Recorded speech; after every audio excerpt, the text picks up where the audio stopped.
नागपूर जिल्ह्यातील नवी कामठी पोलिसांनी दुचाकी चोरीच्या प्रकरणांमध्ये सहभागी असलेल्या 4 अट्टल चोरट्यांना अटक केली। या चोरांकडून 15 दुचाकी जप्त करण्यात आल्या। नागपूर जिल्ह्यातील कामठी तालुक्यात गेल्या काही दिवसात दुचाकी चोरीच्या घटनांमध्ये मोठी वाढ झाली आहे। दररोज कुठे ना कुठे दुचाकी चोरीला जायची। चोरीच्या वाढत्या घटनांमुळे पोलीसही या चोरांना पकडण्यासाठी सक्रिय झाले। तर कामठी येथील रामानगर येथील एका घराबाहेरून एक दुचाकी चोरीला गेली। पोलिसांनी गुन्हा दाखल करून तपास सुरू केला। मात्र परिसरातील सीसीटीव्ही फुटेजमध्ये हे आरोपी दिसून आले।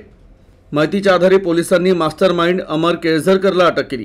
तो पूर्वी एका फायनान्स कंपनीत काम करायचा आणि वाहनांची माहिती ठेवायचा, त्यानुसार तो चोरीची योजना आखत असे। त्यानंतर पोलिसांनी इतर साथीदारांनाही अटक केली। हे सर्व चोर चोरीच्या गाड्या इतर जिल्ह्यात अर्ध्या किमतीत विकायचे। पोलिसांनी आरोपींकडून 15 वाहनं जप्त केली आहे।